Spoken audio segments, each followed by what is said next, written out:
Good morning, good afternoon, good evening, wherever and whenever you are getting to join me. This is Journey with Jesus, and I am Dr. Jan, your tour guide. I am so delighted that you are following. Make sure that you click follow, like, comment, and share all of those things.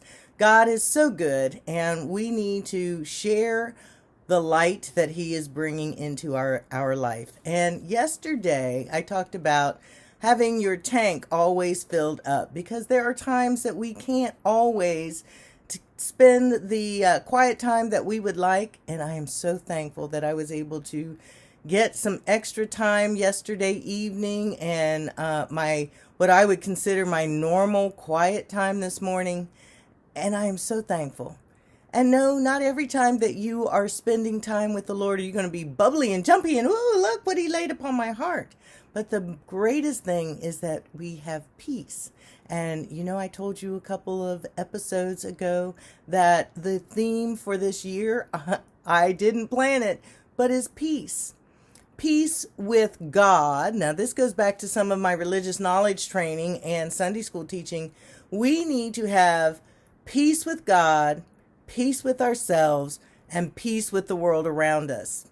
And that is a threefold effort of what we need to do in our lives. We can't be an island unto ourselves. We must trust God, learn to depend upon Him, trust ourselves that He has made us and we are able to hear His voice, and then love those around us, no matter where they are and what they are doing in their time period. Everybody is in a different place. We are all not at the front. We're not all at the back. And even if you're in the middle, think about a marathon running. Everybody is in a different place. And we do not want to come to the point of where we are starting to condemn. He said they will know me because of the love they have one for another. So even when we disagree, please let us all learn to agree to disagree agreeably. And that was free. That was not on the list to say today, but we trust God that He is telling us every day something new. As I was thinking about today and about yesterday, that filling up the tank, that may have to be an episode in itself. That probably now 10 to 12 years ago, there came upon my heart that what if you ever didn't have the opportunity to have a Bible around you? Would you know the Word well enough to survive? I grew up in a time period when Corrie ten Boom was still living. Viktor Frankl, he had just passed away and he was in a concentration camp. And there were others that I actually heard and realized that there were times that when they were in concentration and prison, they had no Bible. And that it might have only been a shadow that cast on their floor that was in the shape of a cross. When they couldn't remember how long they had been in prison, they at least could remember the cross stood for God and for Jesus and His power. So, ladies and gentlemen, I am just wanting us all to know that we need to have so much of the Word planted within our hearts that no matter what comes and shakes and rolls around us, we are secure in knowing that our God is a great and awesome God, the God who will provide a way of escape, even when we can't see it and don't know what it is. Well, let's get to what I was looking at for today. And so then I had all those feelings and thoughts, and then my thought was on, but am I taking care of myself?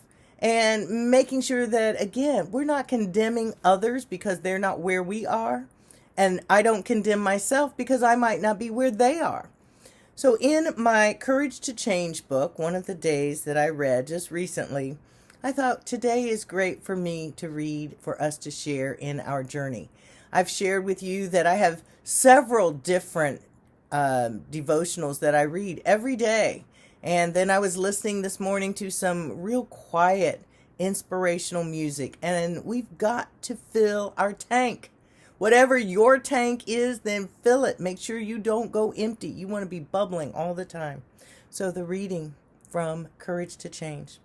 Today, I seek to become a little more accepting of myself, a little more comfortable in my own skin.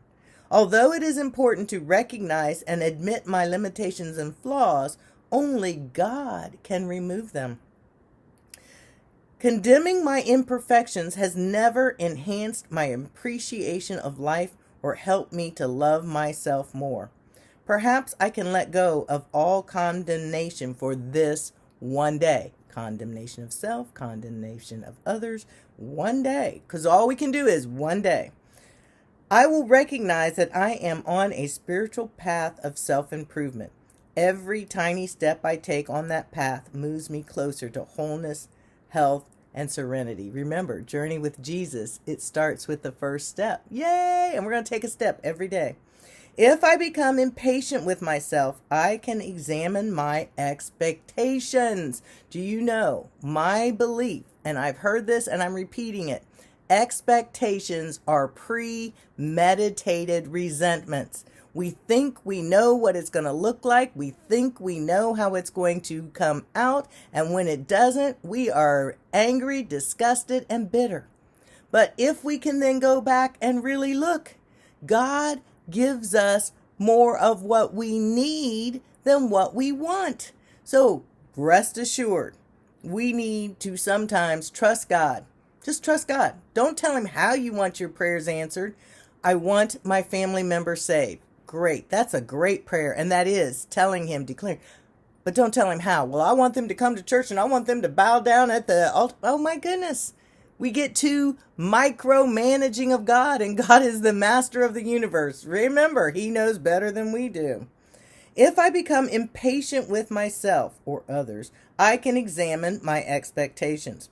Perhaps I expect recovery to happen overnight, and we are also a society of instant mashed potatoes, instant rice, instant grits, drive-through Wendy's, whatever it is, we want it now. We've lost the art of patience, of just patience, hope, waiting.